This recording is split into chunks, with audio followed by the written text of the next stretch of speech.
Muchas gracias por la presentación, Malena. Para mí es un gusto iniciar este ciclo de conferencias que vamos a tener todos los martes y sobre todo en este tema tan importante que es el trastorno del espectro autista. Comenzaremos compartiendo la pantalla, por favor, y me avisan si se ve. Sí se ve, doctora.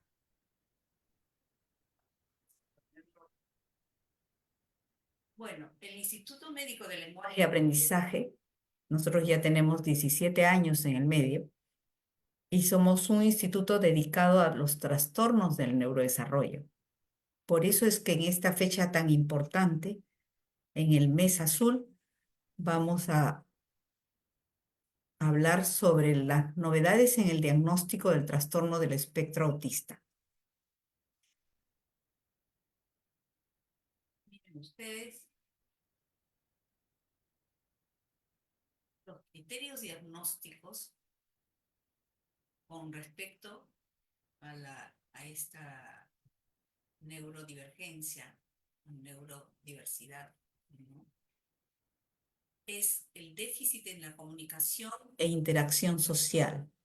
Segundo, los patrones de comportamientos restringidos, repetitivos y estereotipados. Eso está según la DSM-5. Y miren, en Estados Unidos dice que hay una prevalencia de 1 de cada 36 niños que son del trastorno del espectro autista. Siempre es más en niños que en niñas, con una proporción de 4:1. Y en el mundo la prevalencia es de 1 por cada 100 niños. No existe un examen de laboratorio para el diagnóstico ni cura para el autismo. Esta es una condición.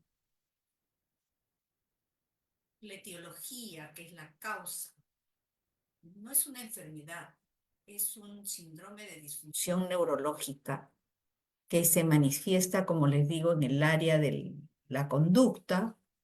Es un sistema neurológico que da otro tipo de síntomas disfuncionales y pueden tener otras entidades como un retardo mental o convulsiones.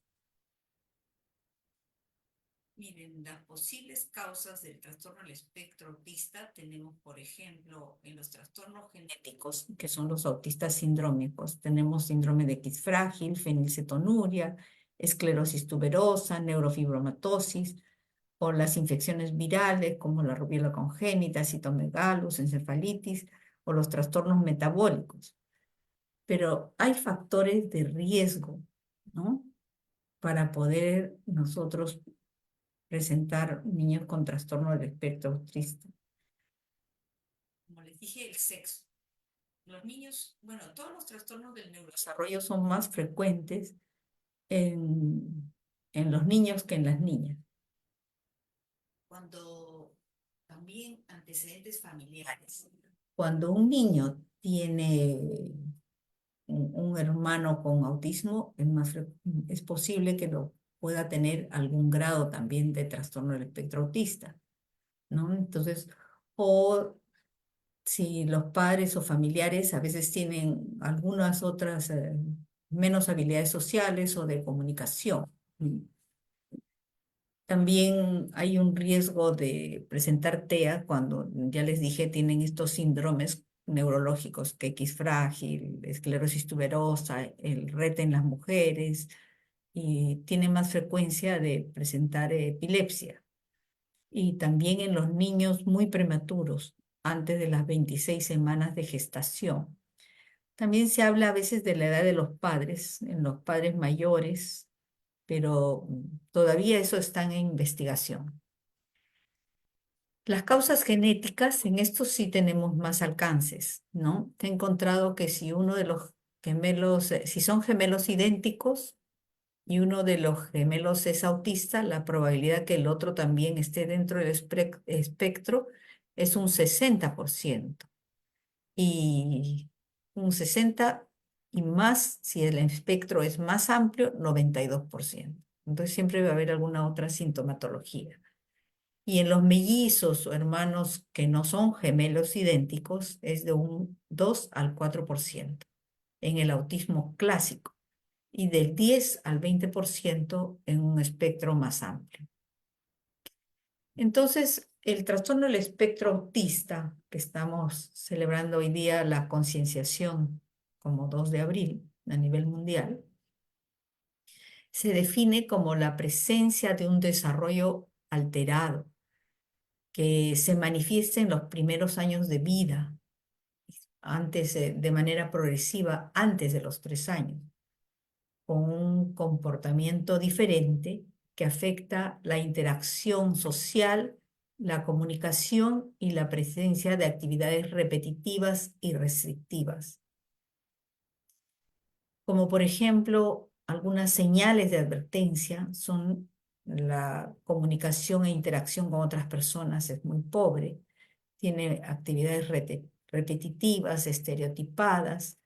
Por ejemplo, a los 12 años no voltea cuando lo llamamos por su nombre, no nos explica lo que desea, no sigue las indicaciones y a veces parece oír y algunas otras no, sin ser sordo, porque después le escuchamos que está viendo la televisión en buen volumen.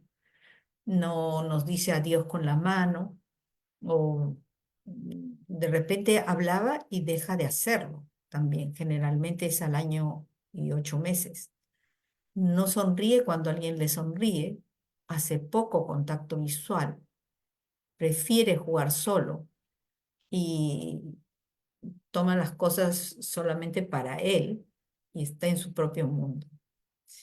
No le presta atención a la gente, no les interesan los demás niños, prefiere jugar, como le decía, solo. No señala los objetos, no trata de llamar la atención de sus padres sobre lo que está haciendo. Y hacen lo mismo y una otra vez y no pasan a otra cosa. Tiene un apego inusual a los juguetes, a los objetos, a las rutinas. Pone sus juguetitos en fila, ¿no? O las cosas, y a veces repite las frases, ¿no? Le dice, ¿cómo estás? ¿Cómo estás? Eso se llama ecolalia. Camina en puntita de pies, no le gusta treparse a las cosas o subir escaleras, parece estar, se queda como mirando al vacío o deambula sin sentido, hace berrinches muy intensos o violentos porque no entendemos qué es lo que él siente y parece tener mucha sensibilidad al ruido. Entonces, de ahí es que tenemos algunos niveles de gravedad que podemos decir. Entonces, por ejemplo, el grado 3 necesita ayuda muy notable.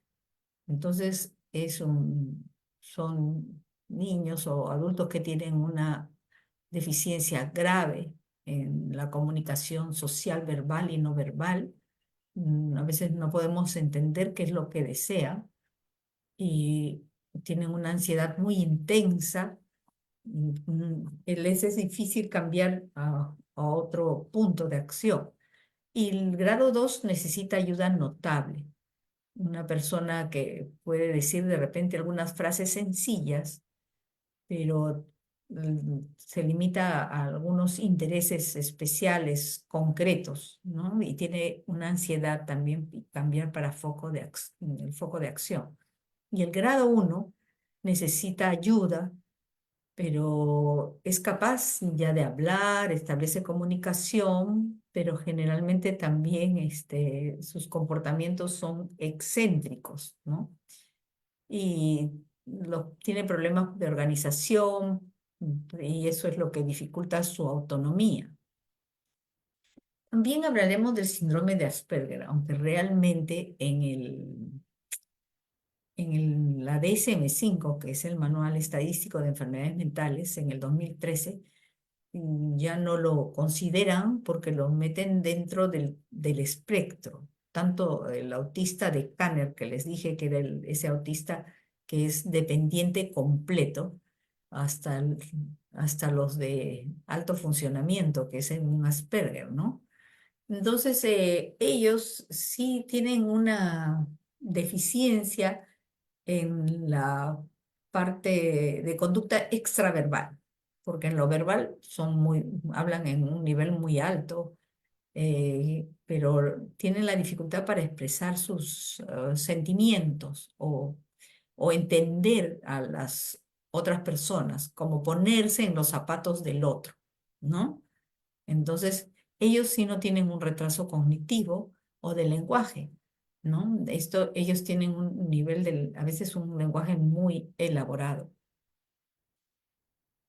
Y lo que tienen es las dificultades, como dice ahí, de interacción social, de entenderse con las personas. A veces hay una falta de empatía porque ellos priman sus intereses, ¿no? En la comunicación verbal, escasa habilidad conversacional, porque ustedes saben, cuando uno conversa, tiene que dar espacio a la otra persona para que converse, pero en ellos quieren hablar su tema, ¿no? Sus intereses son muy restringidos, absorbentes, tienen una torpeza motora. No entienden, por ejemplo, la comunicación no verbal, porque uno puede dar algunos gestos o entonaciones de la voz también. Ellos son muy literales y hay una inflexibilidad cognitiva, o sea, muy estructurados. Entonces, las principales áreas afectadas son la comunicación, la inflexibilidad comportamental y mental y la interacción social. Miren, acá la diferencia entre el autismo y el Asperger, pues ahí hay 11 puntos, como es el autismo y Asperger. Pero como le digo ahora, en la nueva clasificación están incluidos dentro de todo lo que es el trastorno del espectro autista, o sea, le da toda la amplitud. Y ahí dice, por ejemplo, en los autistas hay un coeficiente intelectual por debajo de lo normal, pero en ellas están normal o por encima de lo normal. El diagnóstico se realiza en el autista antes de los 3 años y en ellos a veces es después de los 3 años. El retraso en la aparición del lenguaje se da en el autista, los Asperger no, tienen una aparición del lenguaje en tiempo normal, ¿no? Y en el autista es el 25% son no verbales, o sea, no hablan. En todos los Asperger ellos sí hablan, como le digo, con un lenguaje, como dice ahí, con una gramática y vocabulario por encima del promedio, a diferencia de los autistas. Y el desinterés de los autistas en las relaciones sociales, no desean tener amigos. Mientras ellos sí quieren tener amigos, pero no saben cómo conservarlos o tenerlos. Y en el autismo hay un tercio que presenta convulsiones, y mientras en los Asperger la incidencia es igual que el resto de la población. El desarrollo de los autistas físico es normal, pero en los Asperger hay una torpeza motora. ¿Mm? Y los autistas no tienen ningún interés de alto nivel, mientras los Asperger a veces son muy buenos en las matemáticas o tienen otros intereses de nivel alto. Los padres detectan el autismo alrededor de los 18 meses porque, como les decía, hacia los 18 meses a veces los niños ya pierden habilidades que tenían para el autismo. Y recién a veces los padres se dan cuenta en el Asperger hacia los 2 años y medio. Y los padres que lo que más dicen del autismo es que no habla, mientras acá los padres los problemas son acerca de la socialización y la conducta del niño, ¿no? ¿Cómo hacemos el diagnóstico? No existen marcadores clínicos para nosotros hacer un diagnóstico. Es por eso que hablamos del espectro autista. Lo que es cierto es que lo que es cierto que mientras más temprano nosotros podamos hacer el diagnóstico con personas que tengan experiencia en el tema, entonces esto logramos que una intervención sea intensiva, que sea pronta y podemos lograr cambiar el pronóstico de ese niño con TEA. Hay unos señales de alarma que les voy a presentar y es que a veces no pueden identificar el autismo, pero los padres debemos estar alertas para poder hacer la intervención temprana, porque así lo que vamos a lograr es el autovalimiento de nuestros niños. Eso es lo que nosotros deseamos. Entonces acá están, miren.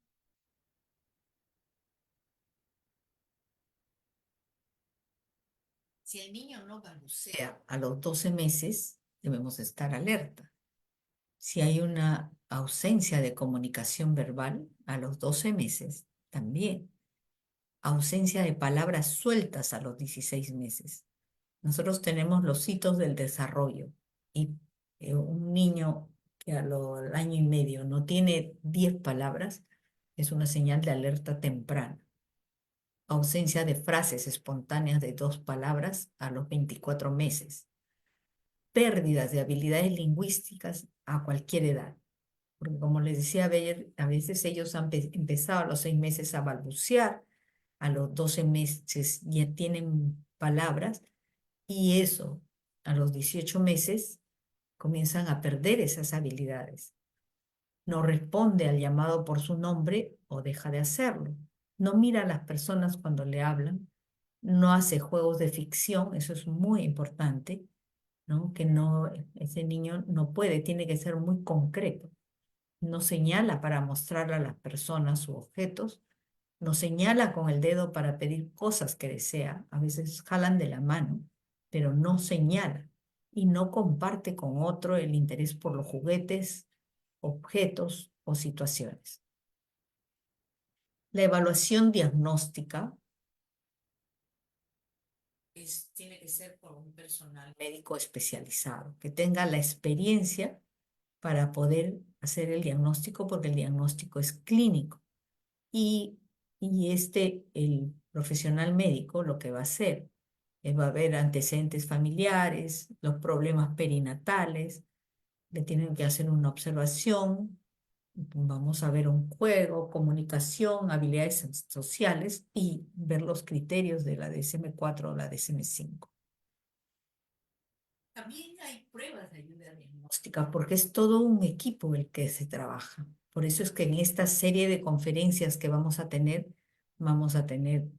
al psicólogo, al terapeuta del lenguaje, al terapeuta ocupacional de integración sensorial. Entonces, pero hay pruebas específicas de ayuda diagnóstica. Tenemos el MCHAT y el ADI. El MCHAT, esto es una prueba que necesita que sea una persona que esté certificada para poder aplicarlo. Y se aplica desde niños hasta adultos, ¿no? Y tiene unos niveles de sensibilidad y especificidad mayores. El ADIR es una entrevista clínica que se va haciendo, ¿no? Con los padres, a los cuidadores. Es una entrevista larga. Y acá tenemos A22 y el ADIR. El A22 es estandarizado y se ve con el comportamiento del niño en tareas específicas, como les digo, desde los 12 meses hasta la edad adulta. Y son módulos, son 5 módulos, y de diferentes áreas, ¿no? Y esto sí tiene que ser una persona que esté certificada en tomar esta prueba. Y Randall comparó a DIR con A2 y cuál de las herramientas era la más exacta, y se vio que la del A2 es la más que tiene mayor sensibilidad, pero en especificidad están ambas. También, como otra novedad que tenemos, es que en el IMLA se hizo un estudio de detección del autismo en niños mediante el uso combinado de la preferencia de mirada y el MCHAT. El MCHAT-R es una prueba que es verdaderamente, verdaderamente tiene 18 ítems y es fácil de aplicar, ¿no? Pero en este caso se hizo en niños peruanos de 36 hasta 99 meses. Eso fue lo que se hizo. ¿Qué es lo que se hacía? Se les presentaba un video de 1 minuto y con escenas abstractas hacia la derecha de la pantalla y otras escenas sociales a la izquierda, o sea, con caras, con emociones, y para demostrar la preferencia visual. Y ahí se encontró que los niños con riesgo de tener TEA más veían a las escenas abstractas que a las sociales. Entonces, eso es lo que se comprobó haciendo con este tipo de población, ¿no? Y eso se hacía en 15 segundos. Lo que esto ha sido publicado en el Journal of Autism and Development, ¿no? Y es lo que nosotros proponíamos, que se hizo en el IMLA y con la Universidad Cayetano Heredia, para proponer para hacer un diagnóstico temprano, sobre todo también en poblaciones de difícil acceso. El examen neurológico es fundamental, ¿no? Eh, ¿Qué es lo que vemos en el examen neurológico? Lo que vemos ahí si hay rasgos dismórficos, la psicomotricidad, el tono, los reflejos, las estereotipias, la piel, porque la piel, como el sistema nervioso está formado del ectodermo, que es la piel, entonces nos da mucha información. A veces tenemos que ver algunas manchas, ¿no? Y en estos, los chicos, estos generalmente en la parte motora, 25% tiene hipotonía, 33% apraxia del tronco, 40% estereotipias motoras, y a veces hay algunas alteraciones más finas, ¿no? En la diadococinesia, etc.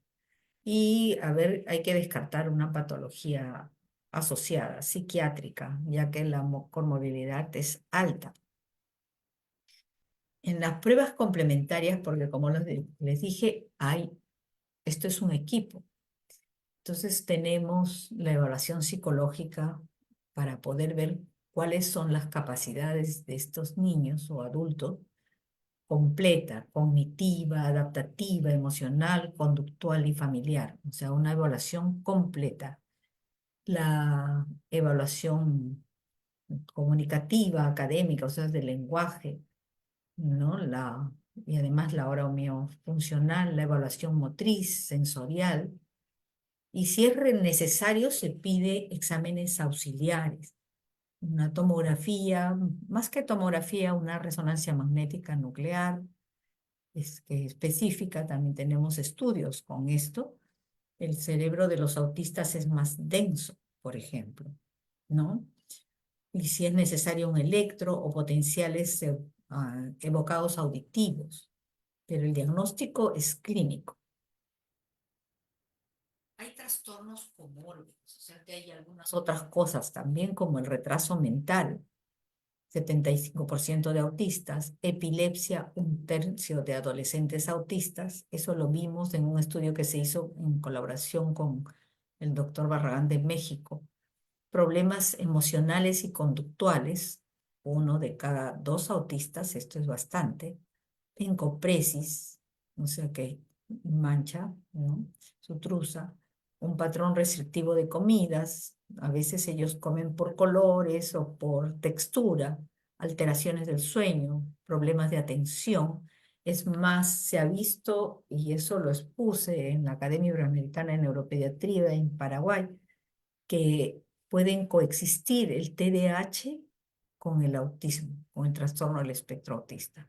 Y a veces se presenta primero como un TDAH y después a los 2 años resulta que también es autista. Entonces, que se identifica, mejor dicho, y la inquietud psicomotora. Tratamiento. Bueno, estos son los medicamentos que generalmente se usa, pero no a todos hay que medicarlos. Entonces, cuando hay problemas de irritabilidad, por ejemplo, entonces es que entramos nosotros a medicar. Por eso, en ellos también se puede dar el metilfenidato si es que están muy movidos e inquietos, pero el efecto no es el mismo. Por eso les decía que puede haber comorbilidades. Onacerpina. También están los omegas. Y si bien es cierto que se pueden utilizar los omegas, que son los ácidos grasos, que nosotros producimos en cantidad no suficiente y hemos visto que es necesario, están estos estudios, pero indican que uno le puede dar omega 3 y vitaminas, pero no a todos los trastornos del espectro autista, porque sí hay mejoría, hay una mejoría discreta, no es que sea la panacea, pero hay una mejoría que es discreta.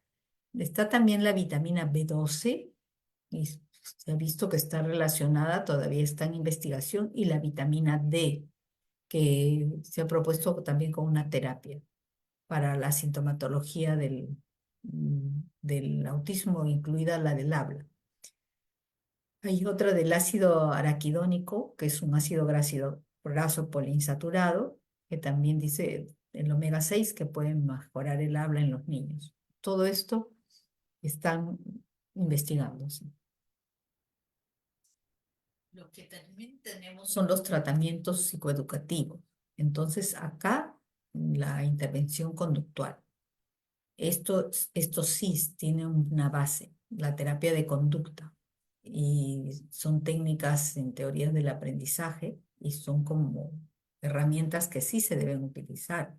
La cognitivo-conductual, en aquellos que tienen un nivel bueno cognitivo, la terapia del lenguaje, ¿no? En aquellos que no van desarrollando bien el lenguaje como sistema de comunicación, de cambio de imagen, o por medio de símbolos, conceptos, palabras, pero esos son de las especialistas. El entrenamiento de integración auditiva a través de la música, el ritmo, la terapia de integración sensorial para integrar los estímulos. Gracias. Esto es todo lo que tenía que compartir. Si hay preguntas. Sí, doctora.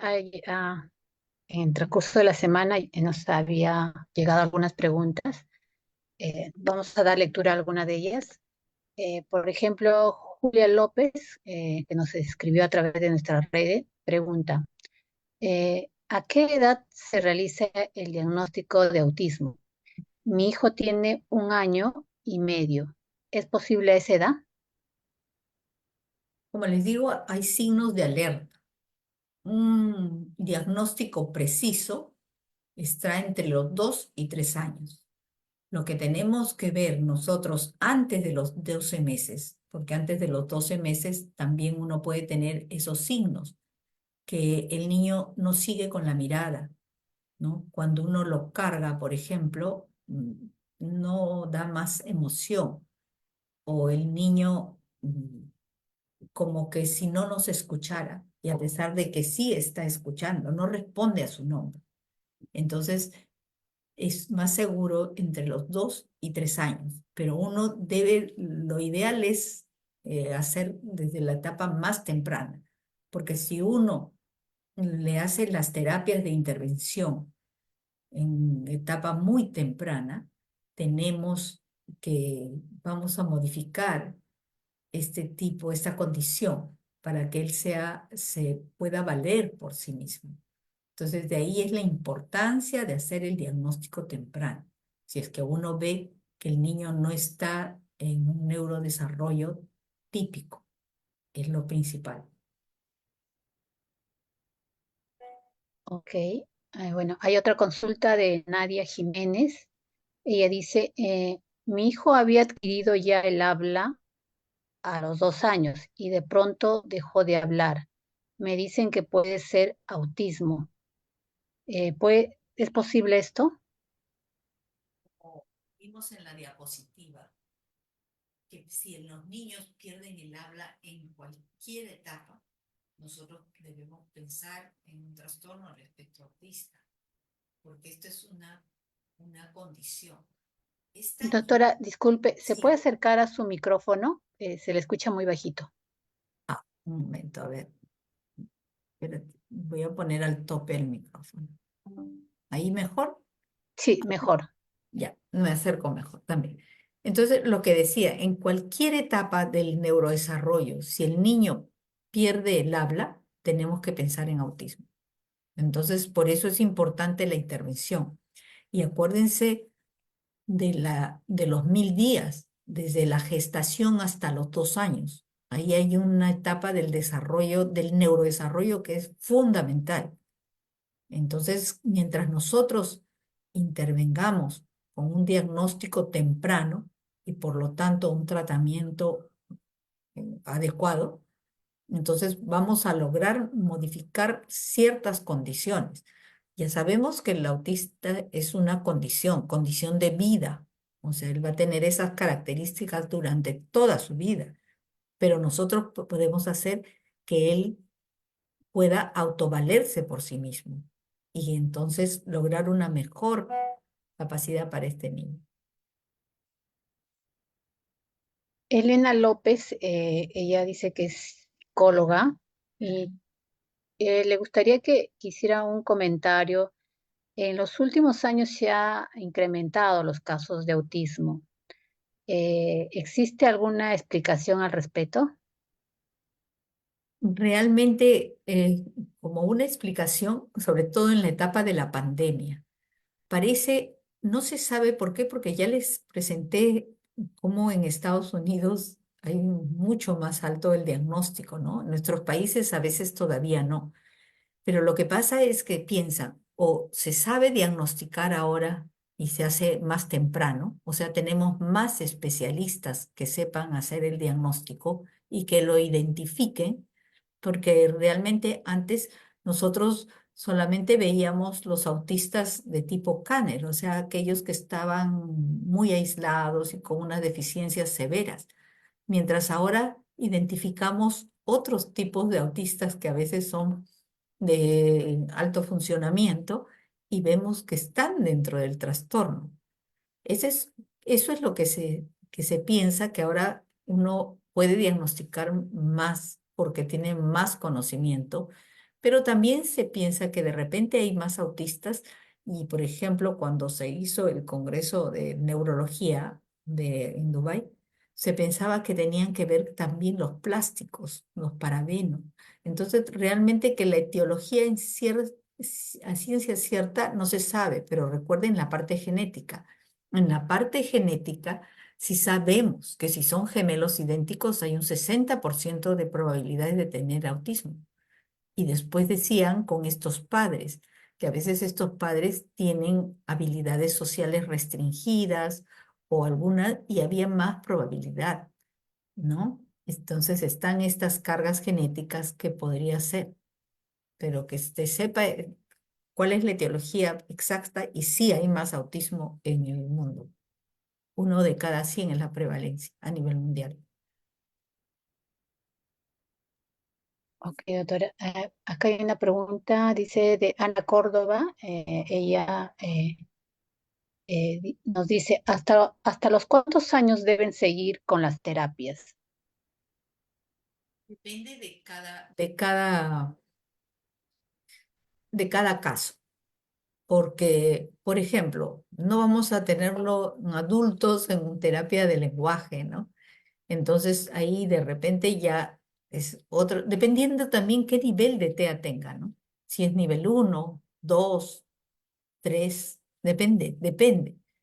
Si es nivel 1, entonces si el niño adquiere las habilidades y uno llega hasta un tiempo, entonces cuando ya es más grande, un niño grande o adolescente, ya no va a tener terapias, porque ya es situaciones que uno le puede de repente sí tener un apoyo psicológico, ¿no? Una orientación en ese sentido. Si es que tiene, porque va a tener problemas de ansiedad para comunicarse con sus pares, o en ese sentido, la parte psicológica tiene mucho que hacer, pero otro tipo de terapias mm, generalmente son en la niñez, ¿no? Y Dependiendo. continuando con el tema de las terapias, Jorge Salina pide que le recomienda, en todo caso, con qué tipo de terapia debería empezar el tratamiento su niño, ¿no? Porque comenta que tiene un niño con el diagnóstico de autismo, le han recomendado varias terapias, pero por su condición económica no puede tomar todas a la vez. Entonces, ¿con cuál de las terapias debería iniciar? La terapia que está recomendada, ¿no? La recomendada y que tiene evidencia es la terapia de conducta. Es la que se debe hacer, porque es para modificar estas conductas que pueden tener los niños, porque pueden tener muchos berrinches y la parte, claro que uno no va a alegrar, lo principal es la falta de habilidades sociales, eso es, pero uno con la terapia de conducta puede lograr en el niño ciertos avances. Es la principal terapia que recomendaría y eso lo da psicología. ¿No? Porque a veces pueden decir que hacen terapia de conducta otras profesiones, pero cada profesión, o sea, los psicólogos son los que hacen en la terapia de conducta, ¿no? Como el terapeuta del lenguaje hace lo que es lenguaje y oromío funcional, el terapeuta de psicomotriz, la terapia física, y el terapeuta ocupacional, la de integración sensorial, pero la que está validada es la de conducta.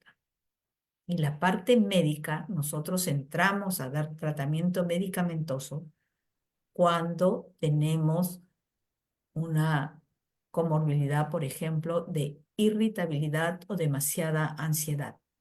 Cuando tienen esos berrinches que son muy intensos, entonces ahí es que nosotros trabajamos esa parte.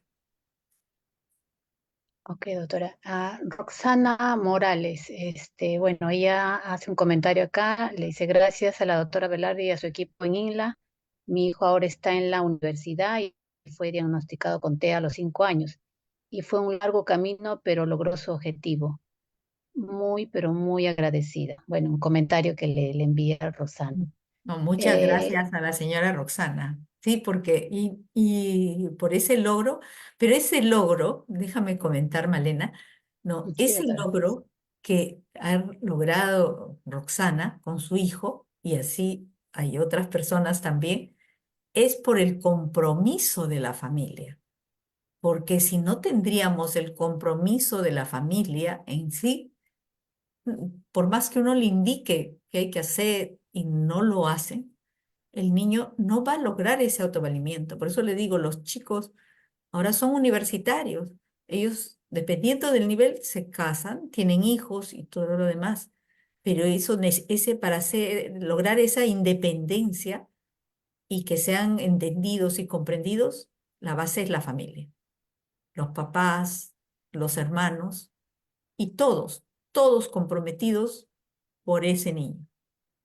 Eso es lo más Ah, importante. Ujú. felicitemos a Gracias. Rosana entonces por su esfuerzo. Exacto. Eh,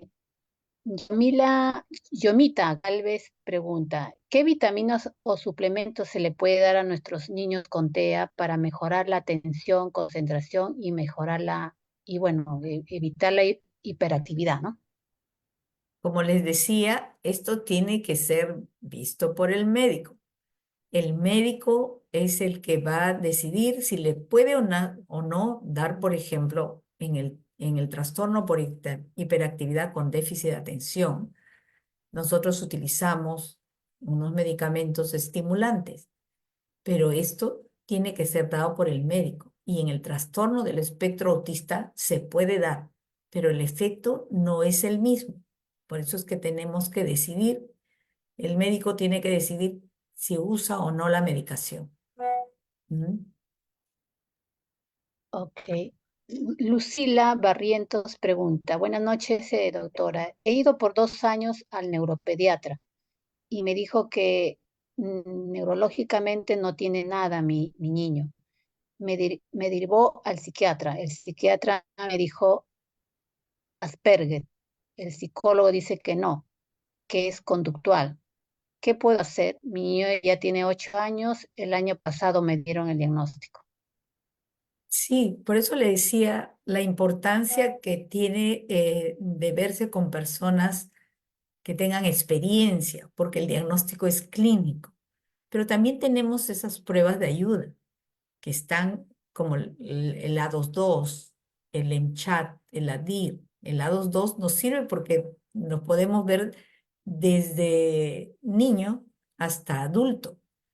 Y la ventaja del A22 que es bastante sensible, como lo están diciendo los investigadores, pero está la experiencia clínica de la persona que usted consulta.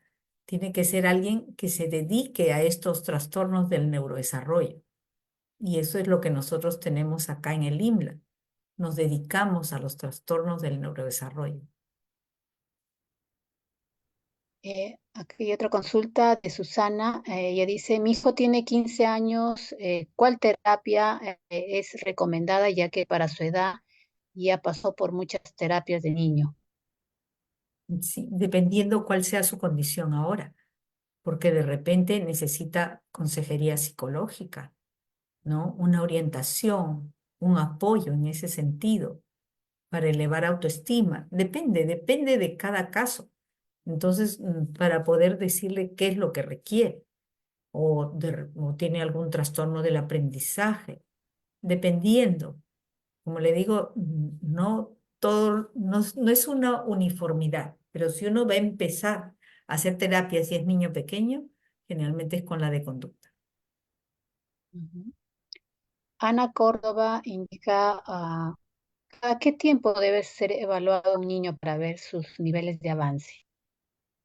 ¿Hay algún periodo estimado? Sí, en la parte neurológica generalmente uno les pide si es que no lo está medicando, porque si lo está medicando uno tiene que verlo con más frecuencia, ¿no? Para ver cómo le va con la medicación, si hace efecto la medicación y regular la parte farmacológica. Pero si uno no lo medica, yo les doy el tiempo generalmente de 10 meses a un año, ¿no? Para ver un avance. Porque no el avance no lo vamos a tener pues así rápidamente a los 2 meses, 3 meses, no. Y más o menos los terapeutas deben dar un informe cada 4 meses o según lo consideren para ver cómo va avanzando y reajustar. Pero desde mi punto de vista neurológico, yo los veo generalmente en unos 10 meses a un año nuevamente y le hago que sean evaluados para poder ver el nivel de avance y cómo podemos rectificar para ver qué tipo de terapia va a seguir, porque siempre uno tiene que estar viendo si está por el camino adecuado o tenemos que hacer otro tipo de terapia, por dónde lo vamos a llevar. Los docentes también están conectados, doctora. Y Karin Alvarado nos pregunta, soy maestra de inicial. En mi aula tengo una niña de 5 años y 4 meses. Está en el aula de 4 años y según su informe psicológico, que es de agosto del 2022, que presentó la mamá, ella tiene una edad mental de 2 años, 2 meses, con un coeficiente intelectual de 72, fronterizo e indicadores de TEA, eh, y un lenguaje nulo, ¿no? Su consulta es, según esas características de su alumna, ¿es recomendable que la niña esté en un inicial básico regular? ¿Cómo puede trabajar con mi alumna? Muy agradecida por su orientación, doctora. En primer lugar, esa evaluación está desfasada, porque porque es del año 22, ¿no? ¿Es lo que me dijiste? Del Del año, año 22. claro. Y en los niños, las evaluaciones más o menos duran como 6 meses, porque los niños siempre están en evolución. Entonces, ese parámetro que le dieron el año 22 y ahora estamos año 24, ya está completamente desfasado. Y si la niña no habla, esa época tenía un nivel de 72 que era fronterizo, pero probablemente a esta época de 24 ya no está en nivel de 72. Para mí, habría que ver, ¿no? Pero no sé si ha recibido lo adecuado y para mí debe estar en un nivel más bajo. Y de ahí tendríamos que ver si puede ser inclusiva o no puede ser inclusiva, porque uno determina en qué manera podemos llevar a los niños para que sea lo mejor para ellos. Porque si está en un aula de 4 años, 5 años, algo así, y no responde, entonces tendríamos que ver qué es lo mejor para ella. Lo que pediría primero es una evaluación actualizada y ahí se toma la determinación. Ok, doctora. También nos escribe Natalie Torres. Ella dice, buenas noches, doctora. ¿Qué tan cierto es que debemos detectar las convulsiones en niños y no confundirlo con autismo? Mm, mm. No entiendo bien No la sé. pregunta, porque la epilepsia es diferente. Bueno, primero hablamos de crisis. Las crisis convulsivas pueden ser de diversa etiología, porque hay crisis, por ejemplo, por aumento de la temperatura, con febriles, ¿no? Y hablamos de epilepsia cuando el niño ya tiene más de 3 crisis convulsivas. Y el autismo es una condición. Lo que sí es cierto es que la epilepsia es más frecuente en los niños autistas que en la población general. Entonces, si es que el niño no tiene crisis, no podemos hablar de autismo ni epilepsia, ¿no? Entonces, realmente no, no es así. O sea, el autismo es una condición y tiene características clínicas que les he mencionado en la exposición. Y la epilepsia es otra entidad. ¿Que pueden coexistir? Sí pueden coexistir. Ronnie Sánchez comenta, muchos niños con TEA en los colegios no son comprendidos por falta de conocimiento y preparación en el tema. Inclusive los profesores que no saben cómo tratar a estos niños. Sería bueno ayudar bueno, a través de los medios de comunicación para difundir estos trastornos o condiciones de los niños. De esta manera se llegar a los padres, profesores y profesionales de la salud o profesionales en general, incluidos a niños, ya que algunos tienen la costumbre de hacerles bullying a los TEA. Sí, es muy cierto. Es más, disculpen, yo tengo casos que están judicializados, ¿no? Por los niños, que a veces no son comprendidos y a veces ellos tienen algunas fijaciones y los padres de los otros niños piensan diferente. Entonces, tengo casos así, desdichadamente, porque no son comprendidos. Por eso es que se está haciendo este tipo de charlas y conferencias, porque a lo largo de más de mis 30 años, tengo como cerca de 40 años en ejercicio sobre este tema del neurodesarrollo, yo sí, se ha logrado bastante, porque ahora podemos hablar de estos temas así de manera abierta, lo que antes mis mismos colegas me decían: Miriam, ¿qué haces tú en ese campo? Esos niños son malcriados. Lo único que les tienes que dar es un par de latigazos y tranquilo. Pero miren que vino la década del cerebro y se vio en que el año 2000, en la década del 90 al 2000, la década del cerebro, y con los equipos se vio la neurodivergencia, cómo ellos tienen otro tipo de cerebro. Los cerebros de los trastornos del espectro autista son densos, los cerebros de los TDAH son diferentes, son más ligeros. Entonces, es tan importante que hagamos estas charlas de difusión y ustedes, padres de familia, maestros, profesionales, afines, médicos, sepan que este trastorno existe y que estamos acá para poder ayudar a que ellos se integren mejor a la sociedad. Por eso es que estamos haciendo este tipo de conferencias. Tiene toda la razón, ¿no? Jenny Bolaños nos pregunta si las crisis de ausencia se consideran dentro del autismo. No, las crisis de ausencia son otro tipo de crisis. Nosotros, esos que los niños se quedan a veces mirando al vacío y pestañeando, ¿no? Pestañeando rápido, o voltean un poco los ojos y son por segundos. Esos crisis de ausencia están dentro de lo que es la epilepsia, como le decía. Pero no un niño con crisis de ausencia se vaya, que es autista. Que puede ser autista, puede ser, porque ya le dije que pueden estar las dos entidades, pueden estar presentes, pero no todos los niños que tienen el petit mal o crisis de ausencia son autistas, no es así. Y, y para hablar de esas crisis de ausencia, sí tienen tratamiento.